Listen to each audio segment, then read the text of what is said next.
Hello everyone, welcome to knowledge centric. आज हम discuss करेंगे डीएफसीसीआईएल का क्वेश्चन पेपर जो 2018 में इसका पिछला एग्जाम हुआ था। अभी 2021-22 में एग्जीक्यूटिव इलेक्ट्रिकल के लिए टोटल वैकेंसी 42 डिक्लेयर करी गई है। तो इसका जो पिछला एग्जाम हुआ था वो 2018 में हुआ था। तो आइए उसी पेपर को डिस्कस करते हैं। तो सबसे पहले क्वेश्चन नंबर 1 देखते हैं। यहाँ लिखा हुआ है, calculate current I in the following circuit using superposition theorem. Superposition theorem में आपको पता है जितने सोर्स होते हैं, लेट अस सपोज यहाँ पे 1, 2 और 3 सोर्सेज हैं, 8 वोल्ट, 2 एम्पियर और 6 वोल्ट।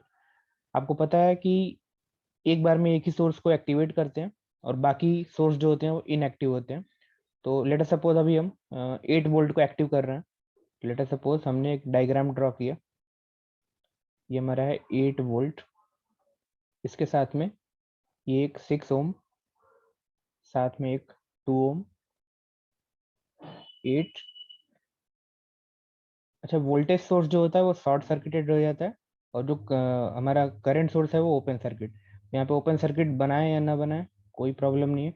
यहाँ पे जो हमारा वोल्टेज सोर्स है 6 वोल्ट का, वो हमारा शॉर्ट सर्किटेड है।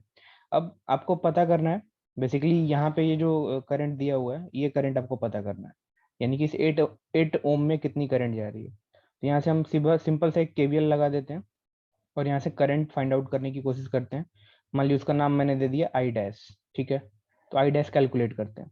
तो आई डैश जो आएगा वो कितना आएगा, आई डैश टोटल वोल्टेज है 8 और टोटल रेजिस्टेंस 6 प्लस 2 प्लस 8, क्योंकि ये तीनों रेजिस्टेंस सीरीज में कनेक्टेड हमें दिख रहे हैं। तो जब हम इसको सॉल्व करेंगे तो ये आ जाएगा 8 डिवाइड बाई 16 या फिर 0.5 एम्पियर।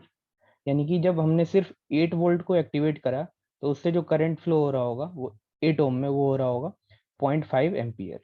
अब बात करते हैं, let us suppose second case में अभी हम एक्टिव करने वाले हैं 6 वोल्ट को और बाकी जितने भी सोर्सेज हैं उसको हम इनएक्टिव करेंगे। तो 8 वोल्ट को शॉर्ट सर्किट कर दिया, 2 एम्पियर को ओपन सर्किट।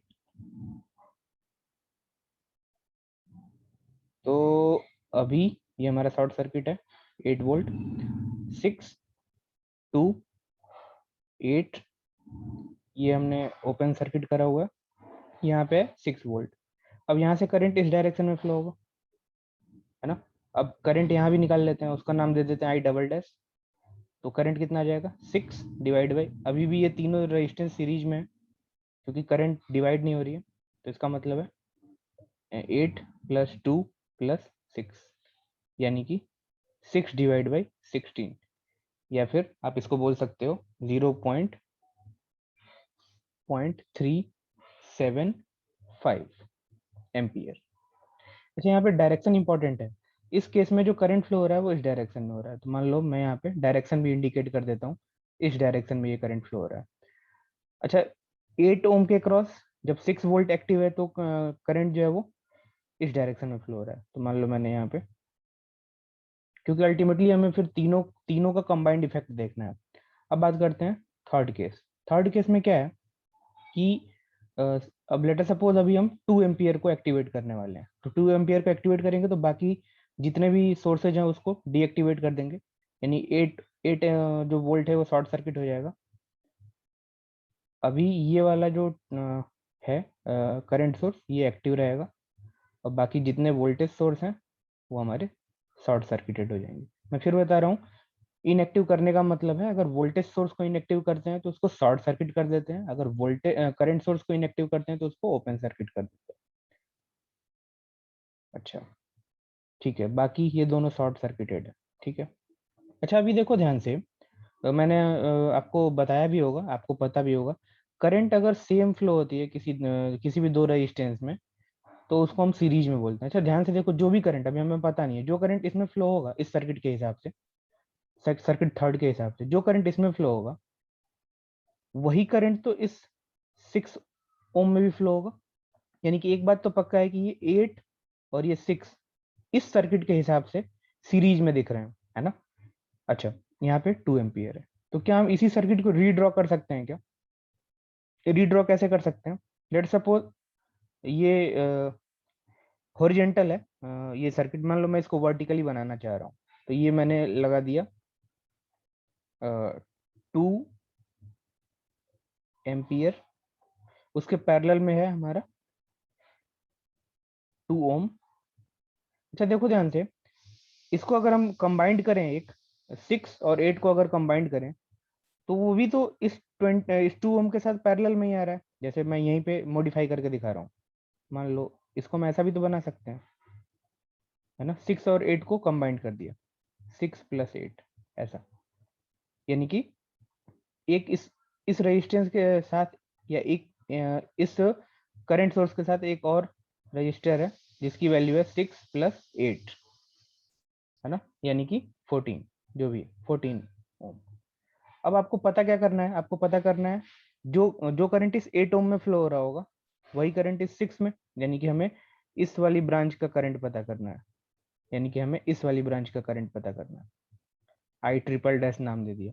अब एक करंट सोर्स है और करंट डिवाइड हो रहा है, तो यहाँ पे करंट डिवाइडर रूल लगाएंगे। तो करंट डिवाइडर रूल लगाएंगे तो करंट डिवाइडर रूल से क्या आ जाएगा, I triple dash total current, जिस ब्रांच में करंट पूछा गया है उसके अपोजिट ब्रांच के करंट से मल्टीप्लाई, अगर 14 में पूछा गया है तो 2 से मल्टीप्लाई डिवाइड बाय इन दोनों को ऐड अप कर देंगे, यानी कि 2 + 6 + 8 ऐसा, यानी कि आ जाएगा 4/16। ठीक है। अच्छा, इसका मतलब यहाँ पे जो करंट आएगा वो आएगा 0.375। ठीक है। इसको आप एक बार कैलकुलेट करके देखना, है ना, मुझे एग्जैक्टली अभी पता नहीं है, 4/16 जो भी है। ठीक है। तो अब हमें टोटल अच्छा, इस करंट की डायरेक्शन कितनी होगी, इस करंट की जो डायरेक्शन होगा वो देखो आप, करंट यहाँ से फ्लो होगा तो करंट इस डायरेक्शन में फ्लो होगा, इस डायरेक्शन में, यानी कि करंट की जो डायरेक्शन है वो इस डायरेक्शन में। यानी कि अब हमें क्या करना है, टोटल करंट कैलकुलेट करना है। तो टोटल करंट कैसे कैलकुलेट करेंगे, टोटल करंट जो होगा वो होगा I dash plus I double dash plus I triple dash, है ना। अच्छा, इसका मतलब आई डैश जो है वो है कितना है, 0.5, वो इस डायरेक्शन में। ठीक है। अब ये जो डायरेक्शन है, देखो रिफरेंस उसने दिया हुआ है इधर की डायरेक्शन में, तो इसको हम पॉजिटिव लेंगे। अगर करंट इधर डायरेक्शन में जा रहा है तो हम उसको नेगेटिव लेंगे, तो ये करंट नेगेटिव के साथ लिख देंगे, यानी कि -0.375। और ये करंट भी सेम डायरेक्शन में, जिस डायरेक्शन में उसने रेफरेंस लिया हुआ है करंट का, यानी कि +4/16। तो जब आप इसको कैलकुलेट करोगे तो आपको वैल्यू मिलेगी, वो मिलेगी 0.375 एम्पियर। या फिर आप इसको अगर आप आंसर से मैच करना चाहो तो आप इसको लिख सकते हो 375 मिली एम्पियर, यानी कि जो हमारा आंसर 1 है, यहाँ पे टिक भी लगा हुआ है, वो हमारा करेक्ट आंसर। तो आई होप आपको एक आइडिया समझ में आया होगा क्वेश्चन नंबर 1 के लिए। क्वेश्चन नंबर 2 है, लिखा है a 230 volt lamp is rated to pass a current of 0.24 ampere, calculate its power output if a second similar lamp is connected in parallel to the lamp। कह रहा है सबसे पहले तो पहली लाइन को देखते हैं। कह रहा है एक लैंप है, तो मान लो मैंने एक लैंप बना दिया। ठीक है, ये हमारा एक लैंप है। कह रहा है कि ये जो लैंप है ये करंट ड्रॉ कर रहा है कितना, 0.24 एम्पियर, इतनी करंट ड्रॉ कर रहा है। और इसके क्रॉस वोल्टेज कितना है, तो वोल्टेज है, वोल्टेज जो इस लैंप को सप्लाई दे रहे हैं वो है 230 वोल्ट का। ठीक है। अच्छा, तो एक बात बताओ, अगर ये वोल्टेज और करंट पता है तो क्या हम क्योंकि ये कह रहा है कि सेम पावर ड्रॉ कर रहा है, सबसे पहले तो पावर निकाल लेते हैं। तो पावर कितना होता है, वोल्टेज इंटू करंट, यानी कि 230 इंटू 0.24, है ना। अच्छा, जब आप इसको सॉल्व करोगे तो आपको आएगा, आप मल्टीप्लाई करके देख लेना, 55.2 वाट। ठीक है। अच्छा, ये हमारा फर्स्ट पार्ट यहाँ तक कंप्लीट हुआ। अब कह रहा है कि if second similar lamp is connected to parallel, यानी कि जैसा ये लैंप है ऐसा ही एक लैंप हम पैरेलल में कनेक्ट कर रहे हैं। तो मान लो एक लैंप ये था और इसी के पैरेलल में एक और लैंप कनेक्ट कर रहे हैं। ठीक है, पैरेलल में हमने एक लैंप कनेक्ट कर दिया, यानी कि पैरेलल में हमने एक लैंप कनेक्ट कर दिया। तो कैलकुलेट टोटल सप्लाई करंट। अब यहाँ पे जो सप्लाई वोल्टेज है वो 230 वोल्ट है, तो अब कह रहे हैं यहाँ से कितना करंट ड्रॉ होगा, टोटल सप्लाई करंट कितना होगा। अच्छा एक बात देखो, अगर सिमिलर है तो 55.2 वाट का ये वाला लैंप है, तो इस लैंप का पावर कितना है 55.2 वाट, तो इस लैंप का भी पावर कितना होगा, सिमिलर है ना बिल्कुल। अगर सिमिलर है तो इसका मतलब इस लैंप का भी पावर होगा 55.2 वाट। ठीक है। अच्छा अब आपको एक बात पता होगा कि पावर इज इक्वल टू होता है वोल्टेज इनटू करंट। पावर पता है, वोल्टेज पता है, तो क्या हम करंट निकाल सकते हैं, बिल्कुल निकाल सकते हैं। तो करंट आएगा, एक एक लैंप के लिए जो करंट आएगा, current is equal to power upon में वोल्टेज, या फिर 55.2 डिवाइड बाई 230। ठीक है, जब आप इसको सॉल्व करोगे तो एक लैंप में जो करंट आएगा वो आएगा 0.24। सिमिलरली इसमें भी जो करंट जाएगा वो जाएगा 0.24। और आप ऐसे भी चेक कर सकते हो इसको कॉमन सेंस से, कि अगर वोल्टेज सेम है तो पावर सेम है, तो करंट कितना, एक लैंप कितना करंट ड्रॉ कर रहा है 0.24, तो दो लैंप कितना करंट ड्रॉ करेगा 0.24 प्लस 0.24, यानी कि जो टोटल करंट यहाँ से ड्रॉ हो रहा होगा इस सप्लाई से, वो कितना हो रहा होगा 0.24 प्लस 0.24, इट मीन्स 0.48 एम्पियर। ठीक है, तो आई होप ये जो करेक्ट ऑप्शन है वो हमारा ये, आई होप इसमें आपको कोई प्रॉब्लम नहीं होगा। नेक्स्ट है the value of voltage V1 and V2 for the circuit shown in the using nodal analysis. ठीक है। अच्छा अभी देखो यहाँ पे इसने दो नोड वोल्टेज लगा रखा है V1 और V2।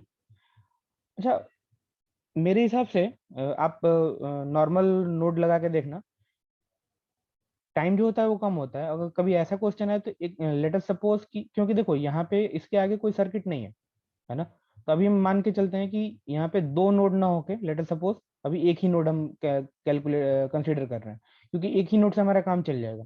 अगर दोनों नोड लेंगे तो हमें दो इक्वेशन बनाना पड़ेगा। अब यहाँ पे हम एक ही इक्वेशन से काम चलाने की कोशिश करते हैं, तो लेट अस सपोज अभी ये नोड हम नहीं मान रहे हैं। ठीक है, यहाँ पे V2 नोड है, लेकिन अभी मैं इसको इग्नोर कर रहा हूँ। अब यहाँ पे V1 है, और आपको पता होगा नोड एनालिसिस कैसे लगाते हैं। जहां भी आपको नोड वोल्टेज मानना है, ठीक है, लेट सपोज आपने यहाँ पे V1 माना है, तो आपको ऐसा एज्यूम करना है कि इसके रिस्पेक्ट में जितने भी वोल्टेज होंगे अदर साइड वो सब कम होंगे, या फिर आप ऐसा कह सकते हो कि इस नोड वोल्टेज से सारे करंट को आप मान लो, एज्यूम करो कि सारे करंट जो है वो आउट गोइंग है। ठीक है, सारे करंट को आप आउटगोइंग मान लो कि इस वोल्ट यहाँ इस वोल्टेज नोड से सारा करंट निकल रहा होगा। ठीक है, अब नोड वोल्टेज लगाते हैं। नोड एनालिसिस का मतलब क्या है, नोड एनालिसिस का मतलब बेसिकली करंट को ऐड अप करना। ठीक है, वोल्टेज डिवाइड बाय रेजिस्टेंस करेंगे तो हमें करंट मिलता है, यानी कि इस ब्रांच में जो करंट होगा वो कितना होगा V1 अपान में 5, तो हमने लिखा V1 अपान में 5 प्लस इस वाली ब्रांच में करंट, तो टोटल रेजिस्टेंस कितना है 7 प्लस 3, 7 प्लस 3 10, तो V1 बाई 10। ठीक है। अच्छा देखो हमारा जो एजम्पशन है वो कैसा है, इस डायरेक्शन में करंट फ्लो, लेकिन इसने ऑलरेडी करंट क्या दे रखा है अपोजिट डायरेक्शन में। हमने हमारा जो एजम्पशन है वो कुछ ऐसा है कि करंट यहाँ से सारे आउटवर्ड है, लेकिन ये करंट क्या है इनवर्ड है। तो अब डायरेक्शन अपोजिट है, इसका मतलब हम प्लस ना लिख के क्या लिखेंगे माइनस, माइनस। और वोल्टेज अपन में रेजिस्टेंस करंट होता है, यहाँ पे ऑलरेडी करंट दिया हुआ है 1 एम्पियर, यानी कि directly 1 ampere is equal to 0, या फिर V1 अपान में 5 plus V1 by 10 is equal to 1 ampere. LCM लोगे तो आपको 10 एलसीएम आ जाएगा, यहाँ आ जाएगा 2V1 plus V1। I think ये आपको सॉल्व करने आता होगा। तो यहाँ से आप जब V1 की वैल्यू कैलकुलेट करोगे तो जो V1 का वैल्यू आएगा वो आ जाएगा 10 डिवाइड बाई 3। ठीक है, ये हमारा वोल्टेज आ गया, यहाँ का वोल्टेज आ गया, यहाँ का वोल्टेज आ गया 10 डिवाइड बाई 3। ठीक है। अच्छा अब एक बात देखो, यहाँ पे जो वोल्टेज है वो कैसे निकालेंगे, ये वाला वोल्टेज। अच्छा एक चीज और देखो, अगर आप एग्जाम में सॉल्यूशन कर रहे हो तो आपको देखो, आपको यहीं से पता चल जाएगा कि V1 की वैल्यू कितनी है 10/3, और यही आपका आंसर जो है वो करेक्ट आंसर है। आपको V2 निकालने की भी जरूरत नहीं है, लेकिन फिर भी हम यहाँ पे कैलकुलेट करके देखते हैं। अच्छा V1 हमें पता चल गया, V2 हमें कैलकुलेट करना है। अच्छा एक बात बताओ, क्या इस ब्रांच का करंट हम निकाल सकते हैं क्या, ये वाली ब्रांच का करंट? अगर ये वाली ब्रांच का करंट निकाल दिया तो करंट हमें पता चल जाएगा, है ना। अगर करंट पता चल गया तो उस करंट का इस रेजिस्टेंस में मल्टीप्लाई करेंगे, तो तो यहाँ का वोल्टेज पता चल जाएगा। ठीक है, अच्छा निकाल के देखते हैं एक बार। तो मान लो करंट अभी हम निकालने जा रहे हैं, तो करंट की वैल्यू कितनी आएगी? करंट की वैल्यू आएगा V1 अपॉन में 3+7, यही तो है इस पास का करंट। ठीक है, तो V1 अभी हमने निकाल दिया है, 10 डिवाइड बाई 3 डिवाइड बाई 10, यानी कि 1/3। यानी कि इस ब्रांच में जो करंट फ्लो हो रहा है, इस ब्रांच में जो करंट फ्लो हो रहा है वो फ्लो हो रहा है 1/3। ठीक है, अच्छा एक बात बताओ, आपको पता है कि किसी भी रेजिस्टेंस के क्रॉस, मान लो ये करंट है और इस रेजिस्टेंस की वैल्यू, मान लो ये करंट है I1 और रेजिस्टेंस है R1, तो कोई आपसे पूछे कि यहाँ पे वोल्टेज का ड्रॉप कितना हो रहा है, कितना वोल्टेज खर्च हो जा रहा है यहाँ पे, तब क्या बताओगे? वोल्टेज खर्च हो रहा है, voltage is equal to I into R, यानी कि I1 इंटू R1। इतना वोल्टेज ये रेजिस्टेंस खर्च कर दे रहा होगा। अच्छा अब एक चीज देखो ध्यान से, मैं सिर्फ ये वाला पोर्शन बना रहा हूँ V1 और V2 वाला। यहाँ पे V1 है और यहाँ पे V2 है, और बीच में ये जो है 3 ओम का रेजिस्टेंस है। ठीक है, अच्छा अभी देखो, जब करंट हमने निकाल दिया, करंट आ गया 1/3। ठीक है, करंट आ गया 1/3। अच्छा इस 1/3 को अगर इस 3 से मल्टीप्लाई करें, इस 1/3 को 3 से मल्टीप्लाई करें, तो क्या यहाँ का वोल्टेज पता चल जाएगा ये कितना वोल्टेज खर्च कर रहा होगा, है ना? कितना वोल्टेज खर्च कर रहा होगा, कितना वोल्टेज? 3/2 इंटू 3, यानी कि 1 वोल्ट यहीं पे खर्च हो जा रहा है, यहीं पे, यहाँ पे 1 वोल्ट ड्रॉप हो जा रहा है, यहीं 1 वोल्ट खर्च हो जा रहा है। अच्छा V1 कितना था? यहाँ पे जो वोल्टेज है वो है 10/3। ठीक है, अच्छा 10/3 में से 1 वोल्ट यहाँ खर्च हो गया, तो यहाँ कितना पहुंचा? यहाँ पहुंचेगा, कितना पहुंचेगा?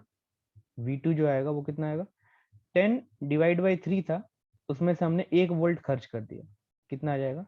7 डिवाइड बाई 3 वोल्ट।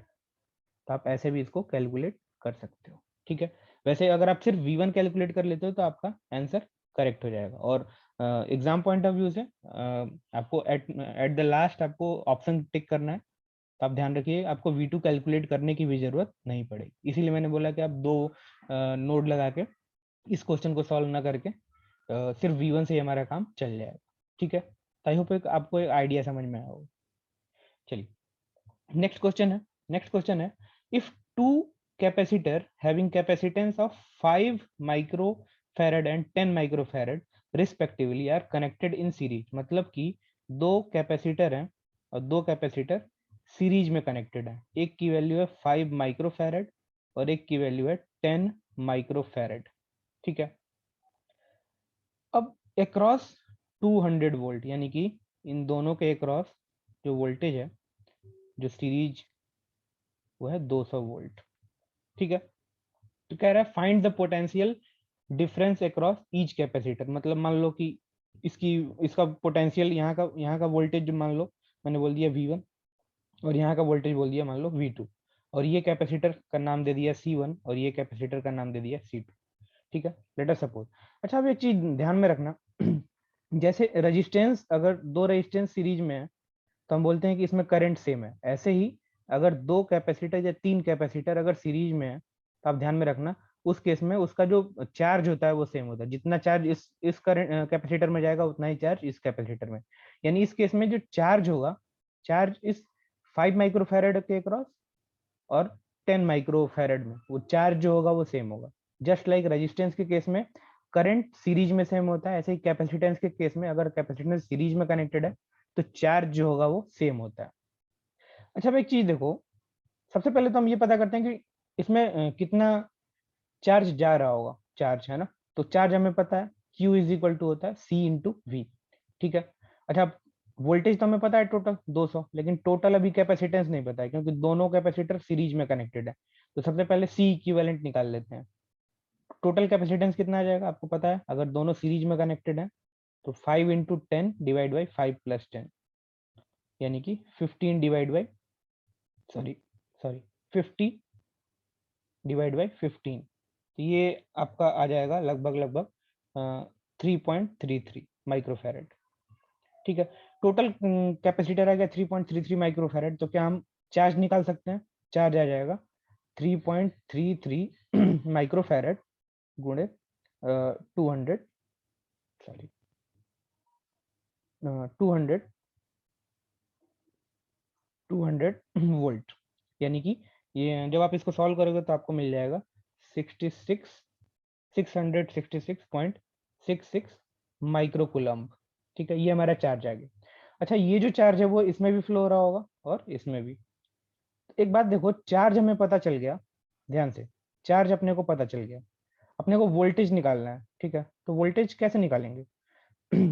हमें ये वाला फार्मूला पता है, Q is equal to C V. तो अगर इस C1 वाले कैपेसिटेंस की बात करें तो क्या आ जाएगा? Q1 is equal to C1 V1, है ना। अब यहाँ से अगर हम V1 की वैल्यू पता करना चाहें तो क्या आ जाएगा? Q1 by C1। अब Q तो दोनों के केस में सेम है, तो Q1 और Q2 दोनों एक ही बात है, तो Q1 की वैल्यू या Q की वैल्यू जो कह लो आप, वो आ जाएगा 66 डिवाइड बाई C। C की वैल्यू कितनी है? 5 माइक्रोफैरड। तो माइक्रो से मैं लिख देता हूँ, माइक्रोकूलम्ब माइक्रोफैरड, माइक्रो से माइक्रो कैंसिल आउट हो जाएगा। तो जब आप इसको सॉल्व करोगे तो आपको मिलेगा 133.33 वोल्ट। ठीक है। यानी कि सॉरी, इस इसके क्रॉस जो वोल्टेज हमें मिला वो मिला 133.33 वोल्ट। तो ऑब्वियसली अगर आप V2 डायरेक्टली कैलकुलेट करना चाहो तो 200 वोल्ट यहाँ है, 133.33 वोल्ट यहाँ पे है, तो इसका मतलब V2 के क्रॉस कितना होगा? V2 के क्रॉस जो वोल्टेज होगा वो होगा 200 माइनस 133.33, यानी कि 66.66। या फिर आप चाहो तो ऐसे भी कैलकुलेट कर सकते हो। कैसे कैलकुलेट करोगे? V2 की वैल्यू हो जाएगी क्या? Q2 divide by C2। अब Q2 तो वही Q है क्योंकि दोनों सीरीज में कनेक्टेड है, तो Q2 और Q1 या Q बराबर ही है, यानी कि 666.66 डिवाइड बाई C2। C2 की वैल्यू है 10। आप इसको सॉल्व करोगे तो आपको मिल जाएगा 66.66 वोल्ट। तो आप कैसे भी इसको कर सकते हो, आपको जो करेक्ट ऑप्शन है इसमें वो है सेकंड ऑप्शन। आई होप आपको ये क्वेश्चन समझ में आया होगा। नेक्स्ट है, heater takes a current of 7 ampere from 230 volt source for 12 hour. मतलब एक हीटर है जो करंट ले रहा है 7 एम्पियर, यानी कि करंट है हमारा 7 एम्पियर, वोल्टेज है 230 वोल्ट, और टाइम टाइम जो है वो है हमारा 12 आवर। तो कह रहा है कि calculate the energy in kilowatt hour. तो सबसे पहले किलो वाट आवर, ठीक है, तो सबसे पहले हम वाट कैलकुलेट करते हैं पहले। ठीक है, पहले वाट, फिर उसके बाद से वाट आवर, और फिर किलो वाट आवर। तो वाट क्या होता है? वाट मतलब पावर, वाट मतलब पावर, पावर की यूनिट होती है। और पावर क्या होता है? वोल्टेज इंटू करंट, यानी कि 230 इंटू 7। ठीक है, ये हमारा आ गया वाट। अब आवर का मतलब आवर से भी मल्टीप्लाई करो, तो कितना आवर है? 12 आवर। यानी कि अगर वाट आवर की बात करें, वाट आवर, तो वो कितना है? 230 इंटू 7 इंटू 12, ये हमारा आ गया वाट आवर। ये आप इसको कैलकुलेट करोगे तो ये आपको आ जाएगा 19320 वाट। अब वो कह रहा है किलो वाट में बताओ। किलो वाट में अगर करना होता है तो क्या करते हैं? वाट आवर को अगर हम 1000 से डिवाइड करें तो ये हो जाएगा किलो वाट आवर, यानी कि 19320 डिवाइड बाई 1000, ये आपको आ जाएगा 19.32 kilowatt hour. This is हमारा जो फोर्थ है, this is our right answer. तो आई होप आपको एक बेसिक क्लियरिटी मिली होगी। तो मिलते हैं फिर नेक्स्ट लेक्चर में कुछ नेक्स्ट क्वेश्चंस के साथ, नए नए क्वेश्चंस के साथ। तो थैंक यू।